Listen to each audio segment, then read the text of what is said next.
Greetings, fellow travelers, and welcome to the Way of the Showman, where we view the world through the lens of showmanship. I am Captain Frodo, and I will be your host and your guide along the way. And today I'm very excited. As this is released in November, we will have 2 episodes where I talk to the astounding Nick Difatte, who has just finished his second run with Mad Apple. Cirque du Soleil's Mad Apple at New York Casino in Las Vegas as I record this introduction, and he's about to go out on the road again, so check him out and find out where to see him, because this guy, as I mentioned in the last time when he was on in episode 113, he is one of the good ones, very funny. And this episode was recorded in Los Angeles, and we were sitting around a table and there was dogs, and we were about to go to the Magic Castle. The day before we had been at Disneyland, which was totally amazing, and we went on all these rides, me and Nick Difatte and Mac King, and I am, for those who know me, I get incredibly motion sick very, very easily. So I was chewing down motion sickness pills like it was going out of fashion.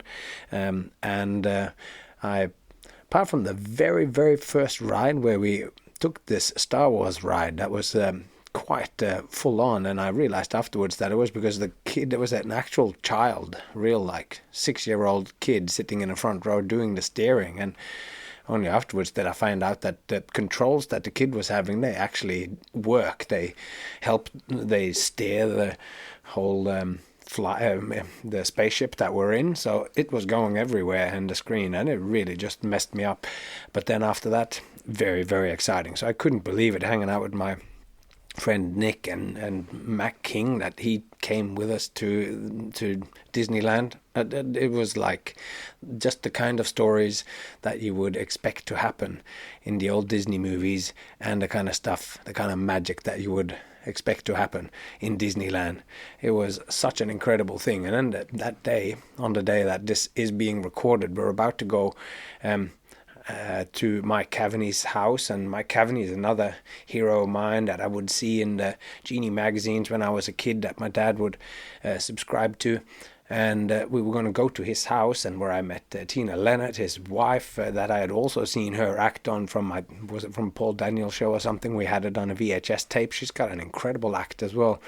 And I was going to meet all these people and go to the Magic Castle. So I was quite literally discombobulated from being swung around on all the rides and hanging out. And we shared a hotel room where we had a view, so we could see me and Nick shared a hotel room overlooking the Magic Castle, and it was just an absolutely unbelievable couple of days. And in the midst of all of that, we managed to record a couple of episodes, and I had so many things I wanted to talk to Nick about. And as you hear today, I wanted to do just one episode about secrets and one episode about this or about that. But when we started talking about secrets, it never really finished. So in the end of this episode, you hear us talk about the further things that we would like to talk about. And there is a second part of this talk that we recorded a few days later. And did we remember to pick those back up? And even if we did pick them up, did we finish any of them? So maybe we will be exploring secrets for quite some time with Nick. I'm going back to Las Vegas again next year a few times, and I'm hoping to record more episodes. But for now, this is the first of 2 episodes in the Nick Difatte November here at the Way of the Showman. I hope you enjoy this casual and intense conversation between me and Nick Difatte. Oh, and by the way, why not click subscribe, click follow on the podcast? It doesn't cost you anything, but it would be totally awesome for me to see that as the episode goes live, it all trickles down into people's podcasting apps, ready to be enjoyed whenever the time is right. And I wanted to talk about learning and teaching magic. Because when I first started making this note, it was with questions or whatever. It was when you had just done or was about to do what was it called, the masterclass, or no, at the Manchu. yeah. No, what it's not called. I think they call it masterclass. Oh yeah. Even though I think that it's not like. No, but just that's the name of it's it. To me, that's not what the definition would be probably about. Yeah, it's no. like, I actually thought that the masterclass was kind of like when somebody who is, whatever in that context, being the master, is working with someone on their craft. Yeah. So and everybody else is watching, like a master apprentice kind of relationship, and you're developing something. But yeah, I don't know if that's. Itzhak Perlman comes in to speak in front of the violin students, and then he gets up a person and they play a piece, and then he tweaks it, and you see him play. I can't remember the name, but I should check that out. So I want to watch the TED Talk first with the guy that he plays the cello, I think. Okay. And then I watched a couple of clips of him, and then I found him doing this, where first the student then plays a cello piece, and then he talks him through it, and he's looking at the different phrases and getting him to change it, and it's amazing. It's pretty amazing. Yeah, like how they change the flavor of the playing for where you go. Because first that dude plays the piece or whatever, and you go, oh wow, that's pretty sweet. Yeah. But then this guy goes, okay, yeah, but listen to this phrase. Like, what is it? What's the purpose? Why is this like this? It builds up like this. You're going to try to do this, and then they play it one more time, and you go, yeah, I didn't know it at the time, but that had so much more to give, of course. Yeah, it's amazing. Which I guess is what happens when you're on stage as well. Sometimes I might have thought of a joke or written a joke as it is, like you think of something and then you try it, but then as you're doing it, each time you do it again, you realize more depths or more kind of why this is funny. And but even like that, it becomes funnier saying the same joke. When the first time you do it, if it works at what ultimately turns out to be like 50% or 60%, this is going to be a good joke, because then you learn to tune it to your set and everything. Mm-hmm. But anyway, because secrets and about teaching and learning, and that, and in our industry where creativity and that is, that is the cash value in a way, you within a short sort of span, you've done lectures for a long time, and then you released your book, which we would plug if it wasn't for the fact that it's sold out. Depending on when this comes out. Yeah. give it a year and a half. We're hoping that they're going to come out again. Book's called Offbeat, and it's published by Squash Publishing, and it's not only filled with excellent stuff, it is actually a beautifully made book, great art inside it, and a beautiful hardcover thing, as well as filled both with great stories, essays that are covering really cool topics, and we talked about it in our previous conversation actually, where I don't know what we set out to talk about. We ended up talking mainly about audience volunteers and audience management and managing expectations and managing all this sort of stuff, and we talked about that being the thing that has popped into my what do you even call that? The stuff that's on fast dial in my head. So there comes up situations and you just go, about how amazing Jonathan could be essentially an absolute asshole to his volunteers, yet their experience of it was not, at least not in all cases, that he was taken out of context or taken outside of that show. Behavior that wouldn't be acceptable or personable or likable, but turning it into the vibe of like hanging out with a friend. I know we touched on that a lot.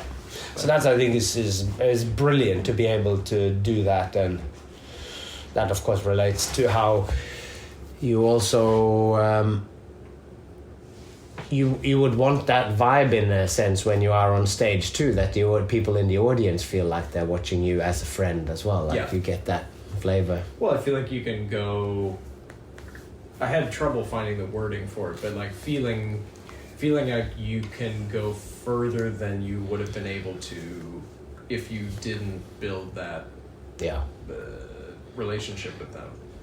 Because you see a lot of guys, you're given 7 minutes and they jump out and immediately want to jump down people's throats and shit all over them.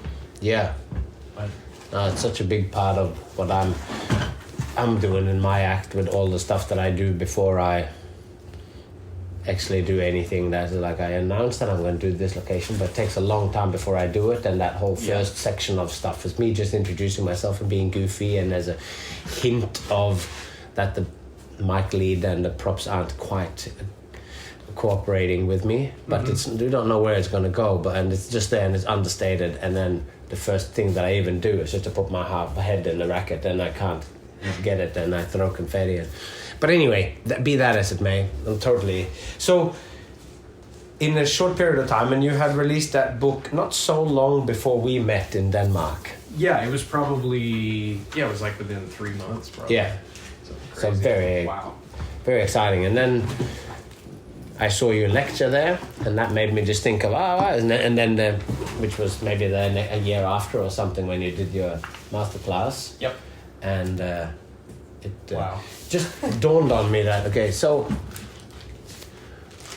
how are we going to talk about it? Well, because then then you are then sharing your secrets, and you've shared them then in sort of 3 different formats. You're doing your material or whatever, and then you're doing your lecture, which we can talk about what that actually is in terms of magic, and then book. And the first one, you doing your material is not sharing it. That's just showing the art, but sharing the craft, and about giving a certain permission for people then to be allowed to take this now because they have purchased the book, and now you have some sort of...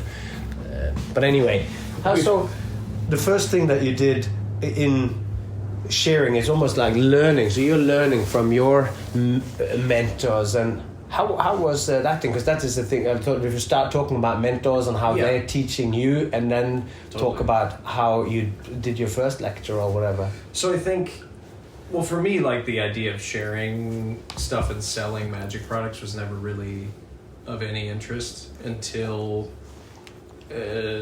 probably until I moved out on my own. You know. But I think I'll circle back to like the first time I did it, or that I found any interest in it. And now I think I'm doing it for a completely different reason, and we'll circle back to that too. But the mentor thing is cool because I think I was brought up in the right area, and also like lucked out timing wise. I had there's a guy named Tyler Ericson,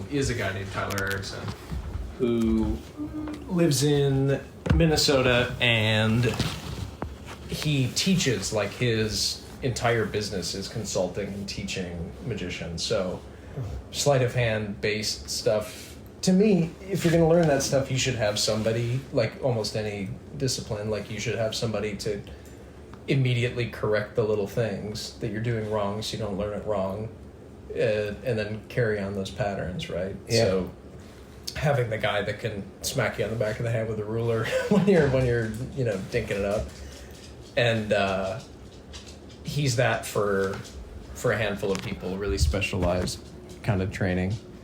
And he was trained by a guy named Terry Roses, who was mostly like gambling centric. In his sleight of hand, and also in like devices and inks and special cards and glasses and cameras and all that stuff. Wow. And so Tyler... So like actually gambling, not because at first when you said cheating it... related. Because first I thought of like, there's lots of magicians who do mainly sort of gambling related material. Right. Or like gambling style demonstrations of... Like or the cheesy like... I'm a riverboat guy. Hey, diddle diddle, it's the one in the middle. Like, this is, like, he makes, legit level stuff. Not with the purpose of it being sold for cheating equipment, but for magic. And some of it is, somehow broken into that realm. But so I was training under Tyler since I was like 8. I met him at the local Young Magicians thing, and we started doing private lessons. Like after school, he would come to my school, and my parents set it up. It was great. But looking back, it's nuts because I was super young. But so we would work on stuff, and over time, he kind of realized that I had liked tinkering with stuff and was handy enough. And when he was training under Terry has all these devices and inks and these special formulas for shit. And it was stuff that Tyler like appreciated and wanted to learn about, but he never had the actual passion, desire, I guess is the right term. But he didn't want to make that stuff. And Tyler to this day will go, I need $2.50 glued together. And I go, okay, like glue them, what are you going to use, epoxy? And he's like, I'll mail you $2.50, and then you glue them and mail them back to me. Like, that's his desire of... To tell me about how it's done. Just make it work. I'd rather wait for the mailman than have you do that. So he hooked me up with Terry when I was like 15, maybe? Something like that. So I would go up to Upper Minnesota... up to Duluth, like I didn't drive, so I would take an airport shuttle from Minneapolis up to Duluth and back and forth, and I'd stay for a couple nights, and he had to like pretend he was a relative or something to get me a hotel room at the horrible Super 8 up north. Like, it was pretty great. Wow. And so I would train under him and learn about how these things are made and printing and sleight of hand stuff and different gaffed, like cheating equipment kind of things. And so, someone needs to be brushed. Now you're covered in dog hair. I'm sorry. Dog hair, yeah. It's not talking There's a about lint me. roller over there. Yeah, someone needs to be brushed. Nice wee boy. But like so I learned about that stuff. But part of that whole thing was like a big importance on secrets. Yeah. And so, especially in gambling, and I think to this day, that's still always kind of been a thing. But totally, like the stories of Di Vernon traveling to such and such to meet the dude at the hotel. And Eric Delgadio writes about that in his Immoral Man as well, which and I think don't know a what the character level in of that may be based on some people that were related to these same people. Oh yeah, if not some of the same people. Like it's incredible, but it's such a weird group of people. But the importance of secrets and the importance of kind of earning secrets, I think, was what was helpful for me. Yeah. So when I would learn, I wanted to learn about this certain. I won't use like specific terms, but I wanted to learn about this card marking system. That's this like thing that I think magicians have heard of, but they don't really know about, or they don't know about how to make it for sure. And I knew that he was a guy that provided it for people, and so I was fascinated by this whole thing. And so, because that's of course then I'm linking those together. It's like this dude knows about making inks. Yeah. And why would you be interested in that? And just because that's something that, even though it's like a normal person, which magicians call a layman or whatever, like that, whatever degrading term. Like it's somebody who's not tuned into this. They still are aware of the concept of a marked deck. Yeah. And then if you are going to mark a deck and you're taking an unmarked deck and marking it and not buying one ready-made from a magic store, which has then different you need to have very special properties of ink to be able to draw on, like these or things that can't be seen by the human eye but can be seen by cameras or glasses or contacts or whatever, or different. There are skill sets that you can learn to read certain things. And but anyway, so there's all this shit. So you were after this one particular type of system of marking cards, and just because I think part of it is like you're young and you hear about it and you think it's cool, and because it's hard to get a hold of. So I think that's love that. Part of all of this is like the putting importance on secrets, because we feel like they're out of we want to feel like we're on the inside ring of shit. I think we want to feel like we're in the club, we're part of something that, which I think that's also it's weird to verbalize any of that, but I think that's also the most destructive parts of magic. Are the guys that are just information collectors or secret collectors, and there's a whole bunch of that too. Like I used to sell this device that Terry and I made, and there were guys that wanted it just to be able to kind of say that they had it, you know, or to act like they didn't know how to actually, because it took a lot of skill to use what this device made. Yeah. I don't know if this makes any sense. Yeah, it does. Yeah. Stupid to talk about it like that, but the ability to use the thing that the device made wasn't within everyone's skill set, but these guys just wanted to have the thing. Yeah, it's because basically what it's like, you're making a tool that allows you to do, for instance, a certain magic trick or a certain kind of gambling thing. But to buy the tool, as a lot of us might know, you buy yourself a hammer and that doesn't make you a carpenter. Right. You still need to have all this other knowledge, and that there's a lot of people who might own the books or own the equipment or own or just know the secret, and thereby thinking that they have the measure of what it actually is or so. Yeah. Well, it also comes back to like when I was a kid. I'm so happy that Tyler like drilled this into my head, but the idea that you can easily become overwhelmed with, and Eugene Berger talks about this too, but a lot of guys and gals get into magic and then they buy everything. They buy every book and they buy every trick because it's accessible, kind of. Yeah. It's accessible enough. You know, you go to a shop and you talk to a guy and the guy goes, hey, buy these 3 things. And you go, oh, but I want this secret. And he goes, well, maybe if you learn these. And then 2 days later you come in and buy it. Like, you know, that barrier of getting it, I think, is also part of it.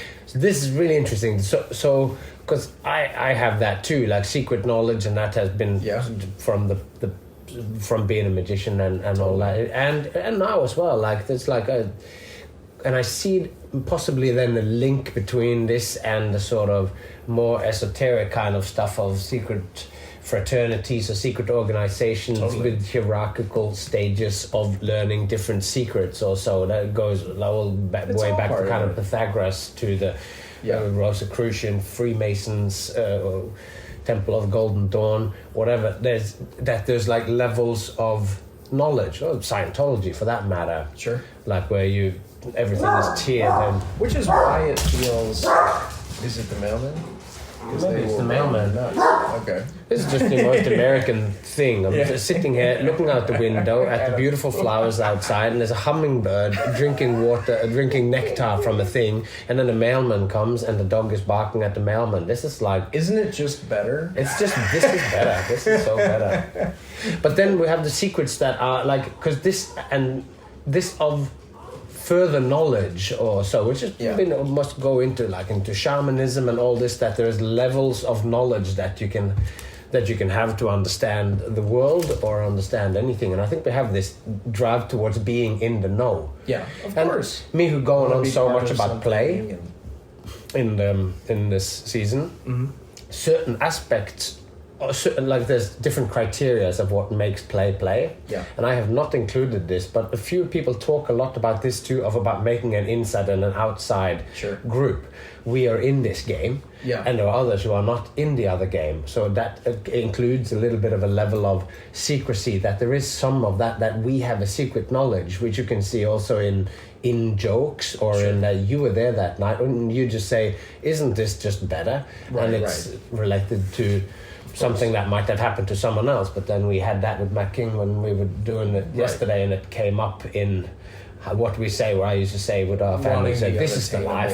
You're just going, So in jokes and all that's connected to that pull that we had towards, how is that actually done? And magic is probably one of the most sort of direct ways of getting that, and you learn so much about secrets as a thing from thinking about it, because you see the coin is here, and then you could put your hand on something or someone, a book or whatever it is, and swear that they put it in their other hand, but then it turned out now it's not only not in the other hand, it's not in any hand, and it's like, but it's behind the ear of your ear.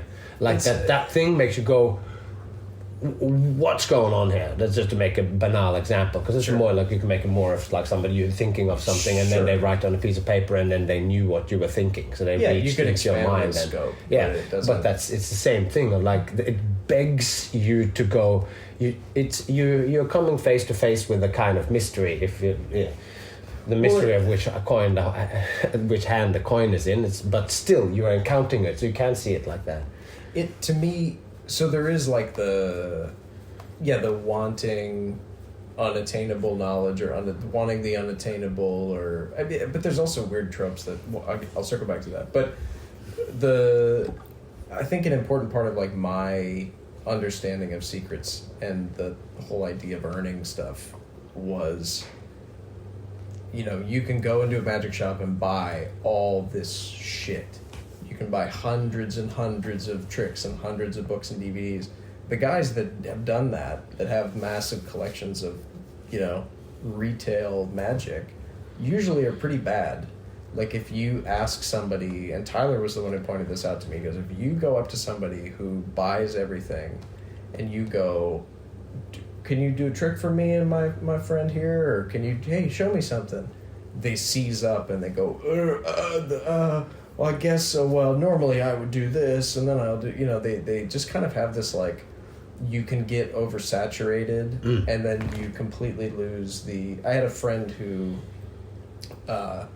was using the analogy of like these tricks and these pieces are like Pokemon kind of, or like a card game where, if you're carrying more than 6 on your person at a time, then none of them will work. They all kind of lose their ability. Oh yeah. It's an interesting thing.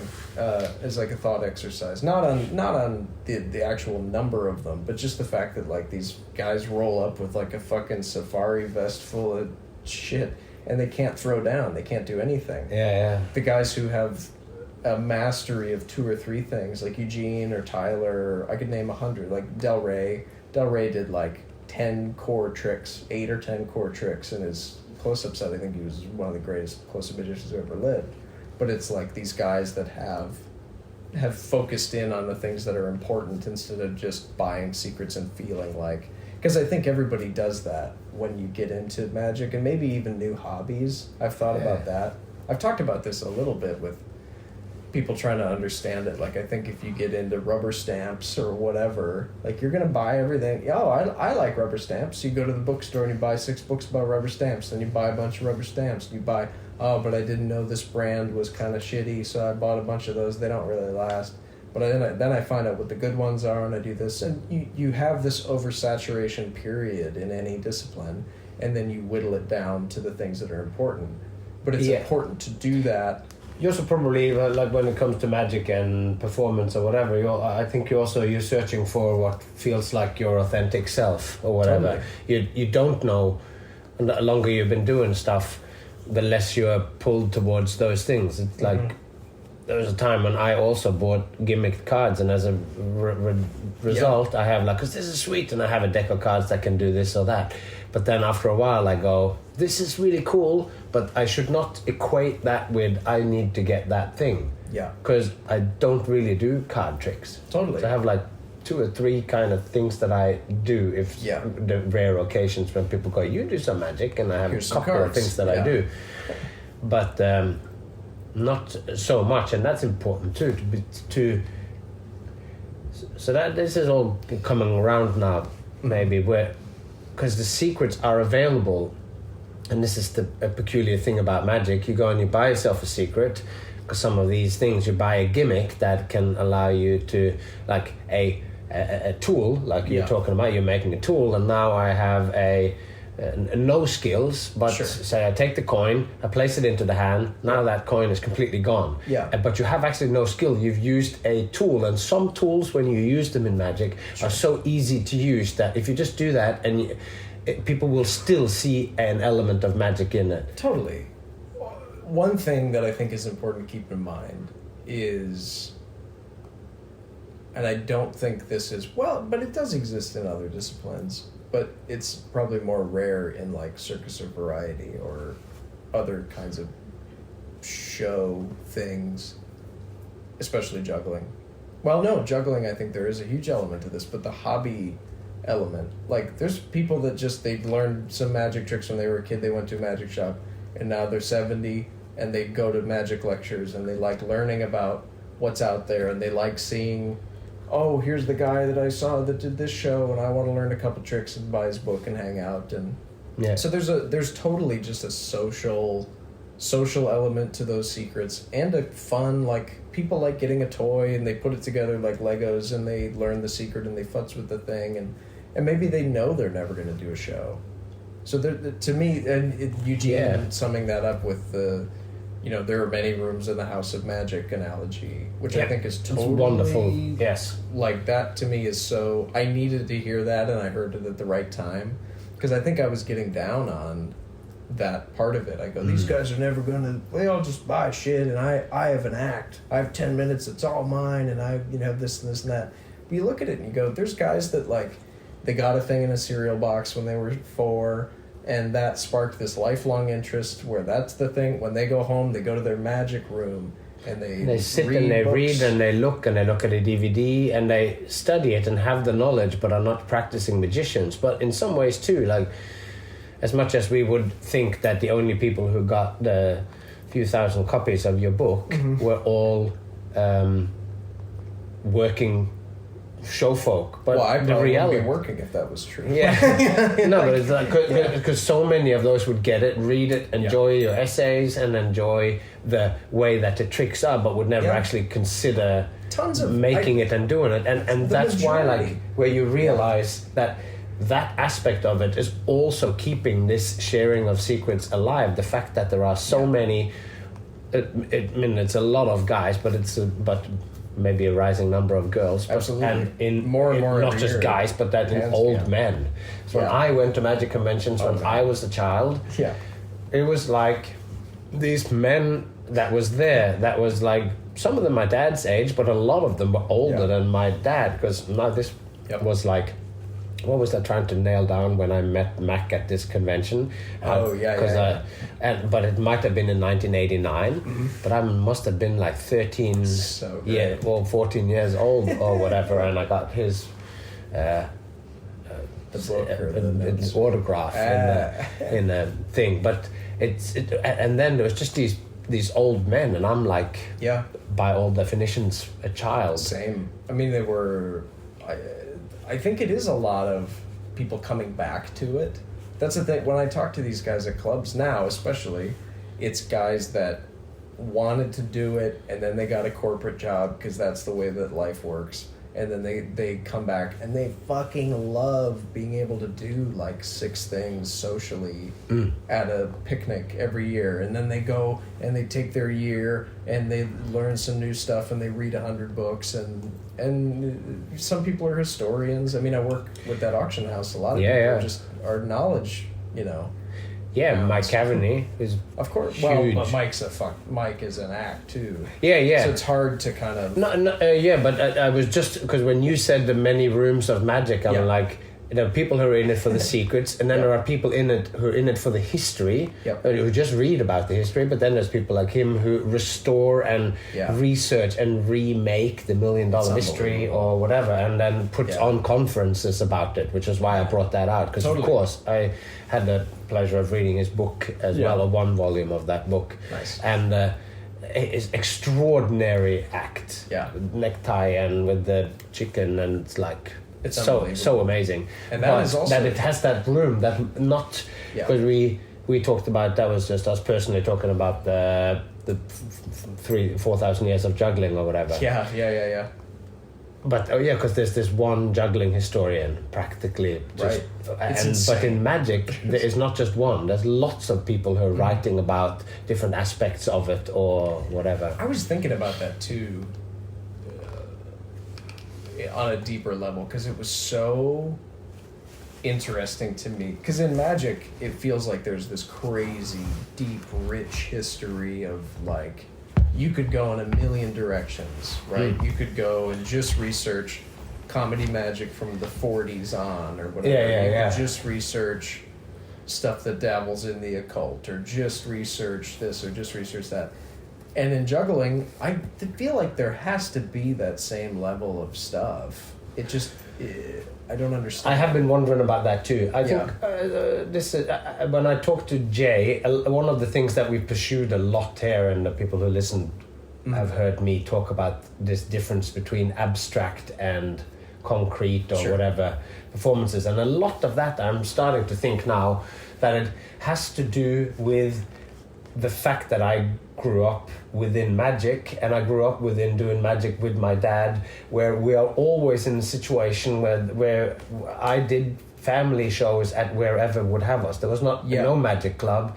There was one other dude in that town which we sometimes met with that did some shows sometimes. And then there was 2 hours away, including a ferry ride, to get to what was the Magic Circle, where my dad was a member, and I got to come. And I became a member of the Magic Junior Circle without really doing anything. They just came and saw this magic weekend that we put on in the theater, and we had 4 or 5 magicians and some people from the Magic Circle in another town 4 hours away, which was the closest junior circle, saw me perform and then made me a member because I was already in.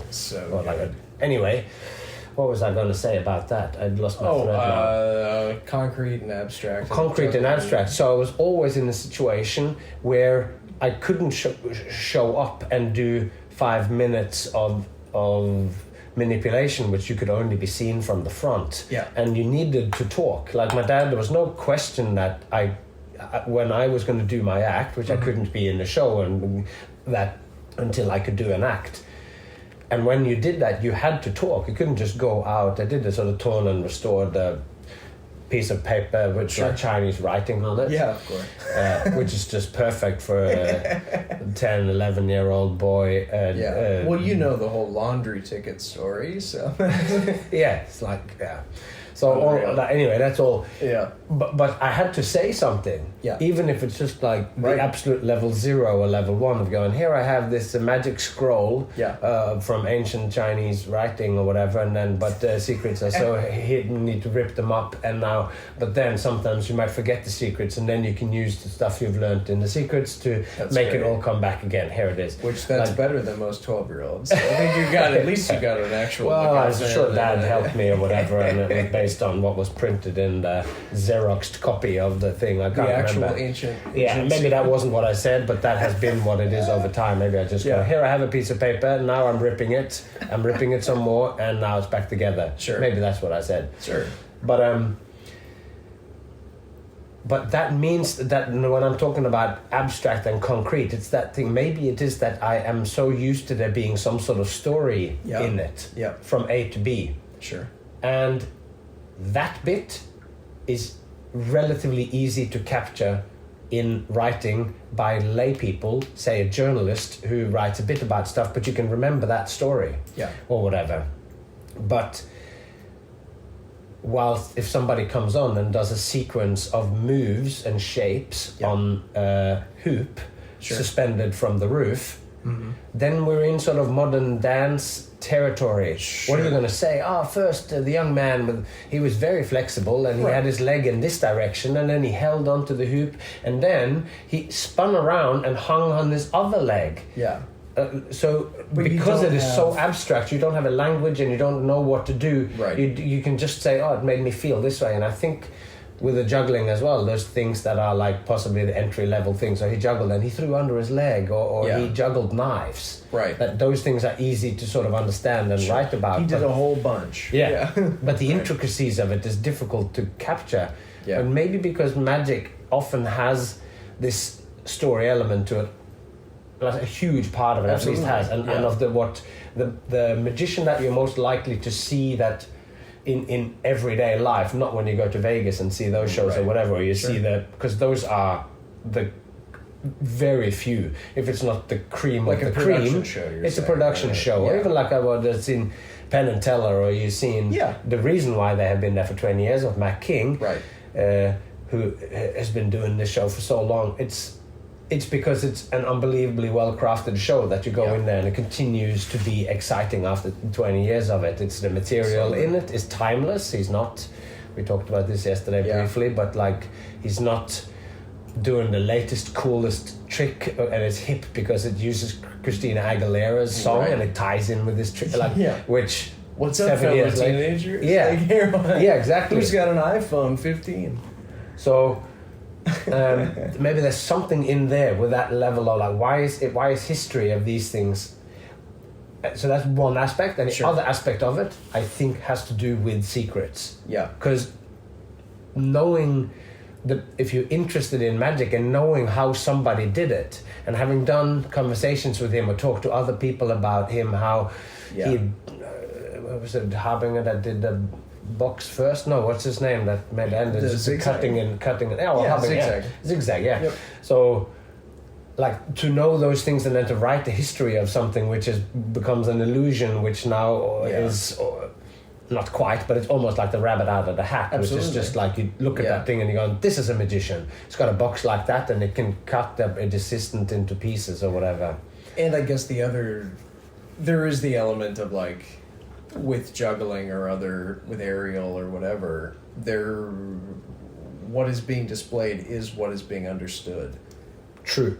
So Great point. so there is like, but so just to circle back to like first encounters with secrets, Terry, and I think this is what set me on what I guess I consider the right path for me, but he wouldn't just let me have stuff. So I would go, I want to learn about this card marking thing. Like, I think that would benefit me in this way. And it would be bullshit, right? It's like, you don't need this thing. You could probably do it with just with sleight of hand, or you don't, like, you have a skill set. Like, you don't need extra shit, and you don't need to learn about this old school thing just because it's secretive. But obviously it's very appealing because it's not accessible to everybody. Which I think is like the teenage brain version of magic. I think that's why a lot of guys get into it, is not guys, but people get into it, is because, like, you know, when you're 13 or 14, it's like, I have unlocked the secrets of the universe. It's the same occult shit. It's like, I understand why the people act this way and why they do this and why we do that. But having accessibility to something that isn't easily accessible to other kids that are 13 and 14, that, you know, they might have a leg up on you in football and in school, but like Derek Hughes has one of the best jokes in his act where he's like, how do you get into magic? Be the last one around the track during gym. Yeah, last one around the track, first one, or suck at, how do you get good at magic? Suck at sports. You know, last one around the track in gym class, first one with a magic can. So that's great, because it's also like, and why did you continue to do it? Because not only do I suck at sport, I also suck at parties. Yeah, 100%. So I'm there, and then the leap is short, even if it is a false step into going like, what I need to get the attraction of people, to get the attention of people, is just like, I need to whip out this stick and flip it and going, there's one spot on one side, but when I'm flipping it now they will fucking love this. Then they're gonna love me. Sorry, they won't love this, they'll love me. They love me. And then as it turns out, somebody just grabs that stick and punches you in the neck. Totally. Well, it's, to me, there's a funny thing about close-up magic where, and like the pitch that I've used in the last couple of years that I think I developed with Tyler to some degree, is the idea of being, usually with strolling magic and close-up magic, which I haven't done in a million years. Like, I used to do a pre-show before a comedy club when I was a teenager at the Mall of America, and then as I started doing comedy and doing shows, I just kind of, it fell out of my rotation or whatever. I've always fiddled with it. I love sleight of hand, and I still train and futz with stuff, but as you've seen all the time. But it's like, I wanted to kind of find a way to get back into doing it, and the idea of going up and like bothering a table full of people at a corporate thing was so fucking unnerving to me. Like, hello, I know that you're eating and trying to kiss your boss's ass to maybe get a promotion, but could I fuck up your night and show you a few things that I've worked on alone? In isolation that you might have you ever considered the mysteries of one of these peculiar Chinese cones with a hole in it and this ribbon? I'd like to mystify you. Well, so I used to do that trick. They call it like the Troy Hoosier, the Charming Chinese Challenge. There's three Chinese coins on a ribbon, and they penetrate off and on. It's a bit like the ring on a string kind of thing. And what's it? Yeah. I learned some of those from, it's called Diamond Taylor, Jim. Oh, Diamond Jim Tyler, yeah. So anyway, I saw him at a convention one time, and I learned a bunch of those moves and was doing it for a while with the... Yeah. But those, they go back a long Way time. old, yeah. But so I learned the routine with the 3 coins, Chinese coins, and this is how they put the 3 coins on a ribbon because they have a hole in the coins, and this is how they carry it. This is like a wallet in China.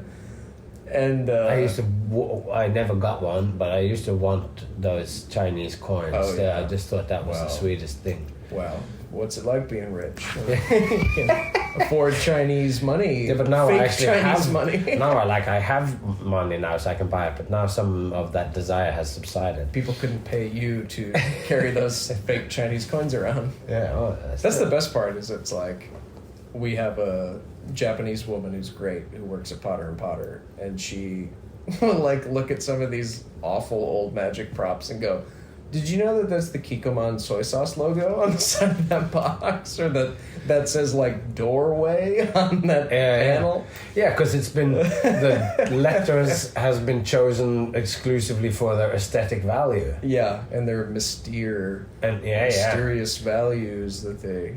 It's because in the end of the 1800s, the East was like where it was at when it came to mystery. Oh, can't beat it. In fact, so many white guys pretended to be Asian. Yeah. Just to...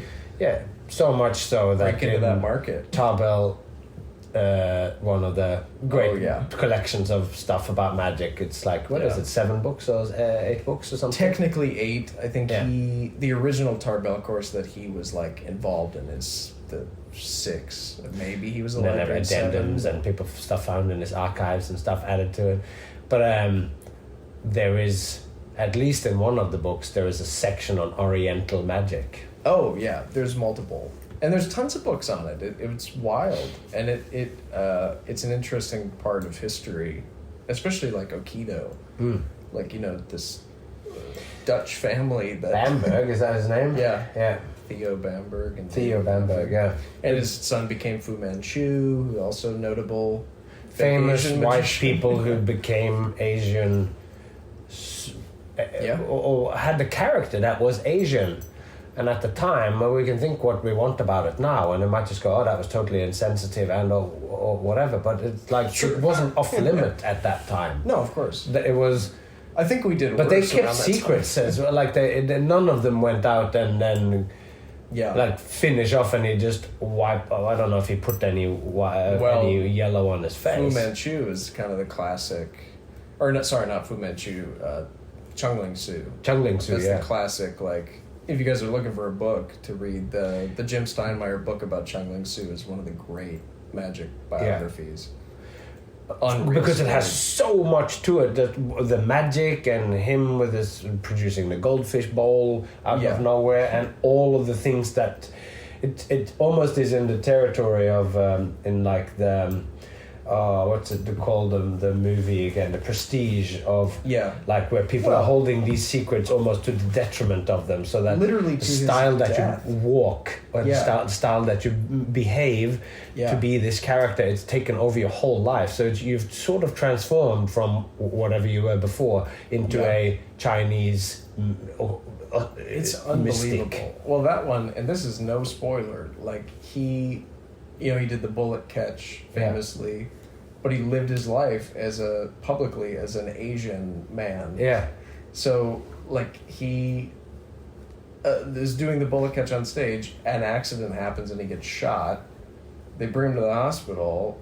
They bring him into the operating room. They're trying to save him, all this stuff. They wipe out, clean his face off, take his makeup off. They take the tape off behind his wig, and they take all this stuff. And the doctors came in and they go, where, and word had spread, the great Chung Ling Soo is in the hospital, he's been shot. And the doctors go in the room and they go, who the fuck is this white guy? So he literally, up to his death, and died of it, but up to his death was a Yeah. a fake Asian man. But Yeah. but back to secrets. But in that too, like It for is being keeping right secrets. and or wrong or whatever, like Yeah. he in every way of his life then identified as this person. Was like, you can say he was living a life, but he had done a pretty Yeah. like on every level, to the fact that you end up in the hospital and people don't Pretty know what's going on. impressive. That you have transformed yourself into another Yeah. person of another race, and you live and you behave and you dress and you go and Yeah. in private and in I mean, I was thinking about that with, are there any other parallels? And in my head, and I know this isn't like a direct line, but I think guys like Liberace in their time, where it's like, oh, he's just a nice boy who hasn't met the right woman, even though he's wearing short shorts and equestrian boots and is dancing around with a baton or whatever. and it's having like a it whole piano made out of diamonds. Yeah. and He's just, and he's got his bold. friend George, Yeah. who's always with him, and Siegfried and Roy, there's two good looking guys Couple just of buds. having a great Yeah. time with their magic. But I don't know. So there's all those weird elements to secret keeping. I think just to circle back, because it is Yeah. important and I keep glazing over it, but Terry would I would learn about something, and then he would go, hey, why don't you go back to the cities?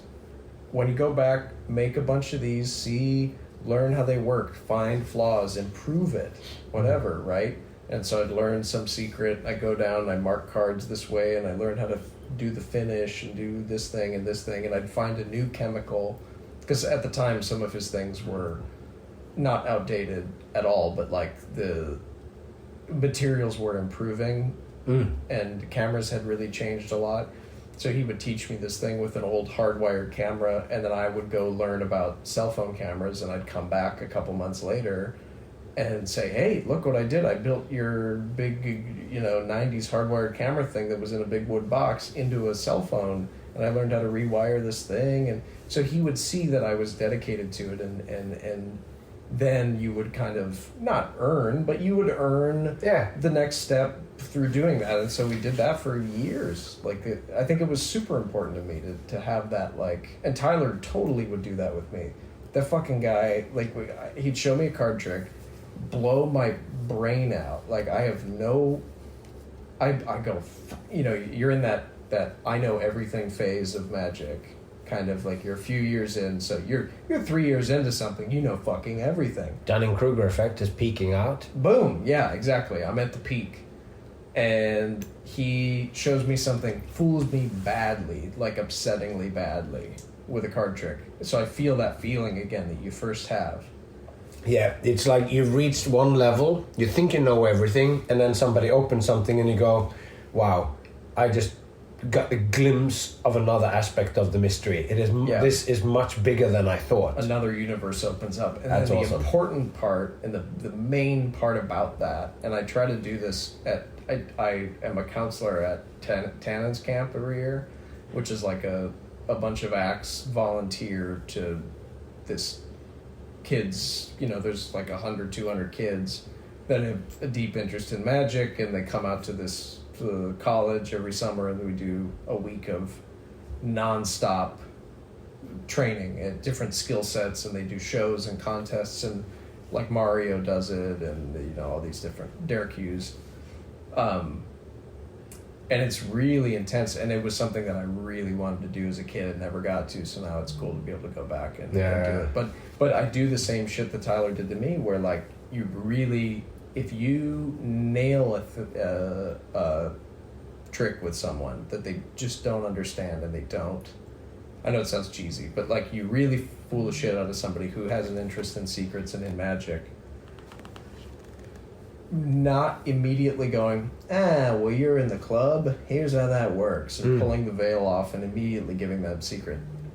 Tyler would make me think about it, really obsessively think about these things. I go home and I go, well, it could have been a trick card, or it could have been this, I guess you could have known where, but it was his deck, and I don't really know how, but and he had this, and then he did it again in the piano store with the borrowed deck, and I just so now I know it isn't. It's somehow it's got to be with technical. It's a skill that has to do with Not with the special card, yeah, not with the marking, yeah. But then it's like, is he fucking with me on another level? Because is he using the same effect but 2 different methods? Of course. So at that point you just go, ooh, I just, like, yeah. And so then it was, you know, and he would even do shit, like there's a very specific example in my head where he fooled me badly, didn't give me any info for months, and I would ask him, hey, like, but does that, you know, like if the deck had a board, or could you still do it? And he goes, I think so. And, you know, like giving little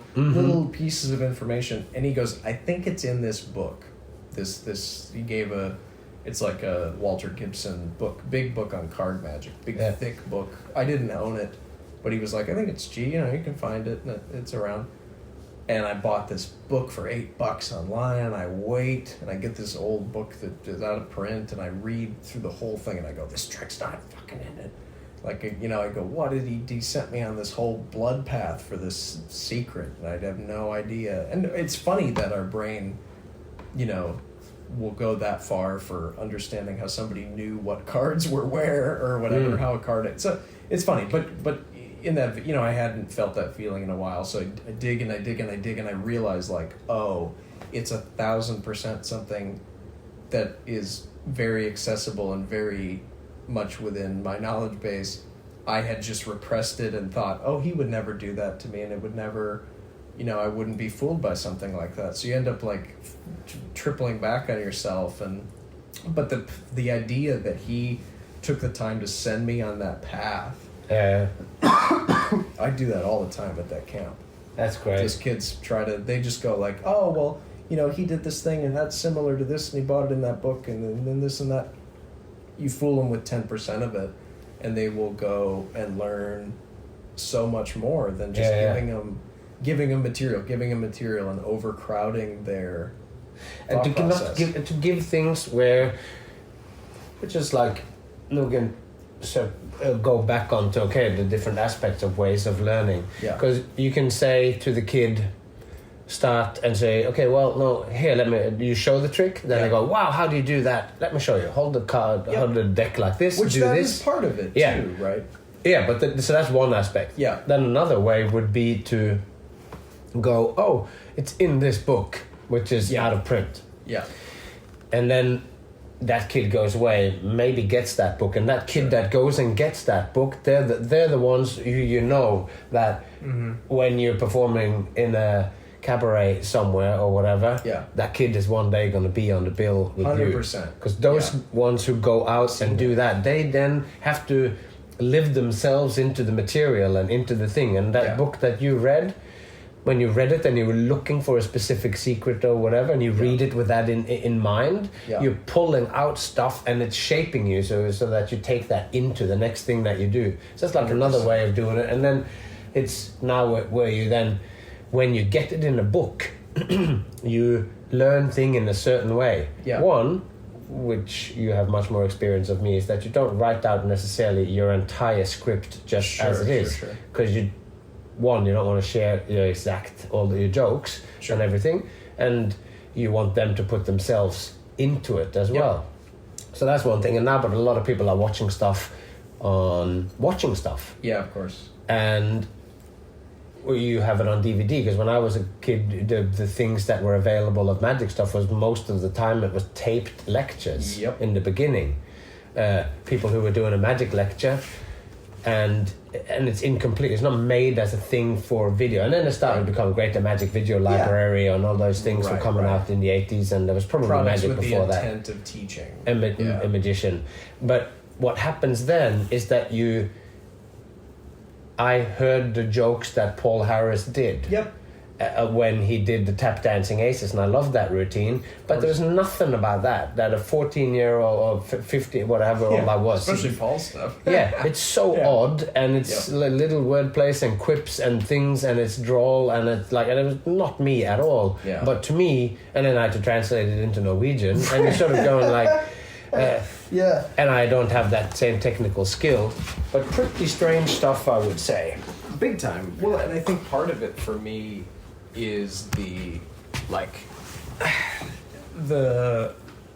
I've gotten shit from people before for being down to like, oh, you're writing a book. Well, you're in it to sell secrets, or you're selling tricks, or you're selling whatever. To me, like you saw me do that pins thing yesterday. I've been doing that trick on and off since I saw Dan Garrett do it in a lecture when I was like 9. And that stuck with me, and I went, that's a thing that it fooled me, and I felt a certain way, and then I learned about it, and then I kind of moved away from it, and then I came back around. But it made me think about things in a different way. It seeing him do things. I saw so many people lecture when I was a kid, and you know what? They sell shit sometimes to pay rent, and like I've totally been guilty of that when I was 17 or younger than that, and I sold this bill switch trick. Like, it was 100%, I was in it to make a profit. And you have things like that to help you along the path of hopefully someday doing your act. But then, now when I come back around to it, the whole talk and the whole exercise and the whole asking questions and the whole movement of trying to do it is hopefully based around people not taking what I'm doing and then just doing exactly what it is. Yeah. And then there's also an element of like those guys that just are into stuff for the hobby element. They keep magic alive, really. Yeah. Like they keep the brick and mortar magic shops and those meetings and those conventions. That's 95% of it. It's not acts going. No, because that's totally true. Like, the ones who are using that's using the magic clubs, and the ones who are going there are the amateurs in the best way. Of course. In amateur, as in the ones who like have their heart in it. Isn't that what the amateur comes from? It's like the people who are doing it for the love of it or whatever. Well, no, easy way is going. They're doing it for the love of it and not for the money, because they're making their money from being selling house paints or being a dentist or whatever. That's their thing. But when they go home, they go to their magic room and they sit and they look in their books and they love all of this stuff, and then they go and talk to other people about it. But they love magic, and you can do it in the comfort of doing magic with other people who knows the secret, so you don't have to worry so much about the presentation, because you're basically showing them a display of skill. Which is, or like and the thing is, seeing those guys at magic clubs like influence my taste totally too, right? Because you go in and you go, I someday want to do 15 minutes in a show somewhere, or do an hour somewhere. I want to do what Mac's doing, or do what, Tom Mullock is doing. And you go, okay. You go to a magic club and you watch 40 guys in their 70s and 80s do, like, this is a great story. First time I went to a magic club, the like local IBM ring had to vote me in because I was a kid. So it was like, oh, is he allowed to come to the meeting? With his dad's permission, he can come to the meeting or whatever. So the first time I went, my dad went along, and it was 7:00, and you're in the upper room of this little magic store downtown St. Paul, and there's tuxedos hanging really close to your head. Like, you had to bend down if you were in the back row of chairs because there's so many rental suits on the ceiling. And this old guy, brought a rabbit. And he gets up in front of the room. They go, okay, Don, it's your turn. And he gets up in front of the room and he goes, here's this rabbit. And he just wanted to show us that he owned a rabbit, show off the ray. And people go, oh, you could put it in a hat. You could put it in a bucket. You could produce it from this thing, or you could use it for that. And he goes, yeah. He shows his rabbit. That was it. And oh, wow. Then he went to the back of the room. Or actually, he was in the process of like moving the rabbit around or whatever. The dude just like pissed his pants. And so my dad like leans over to me and he goes, this is what you want to come to this? You really want to like... An 80-year-old man comes to the front of the room, shows his rabbit, then has a little incontinence situation. And then leaves. And then it was like... And then we saw some great stuff. Tyler did some stuff, and Jeff Williams, and Jerry Johnson was a huge influence on me when I was that age, and very funny. But that is also then...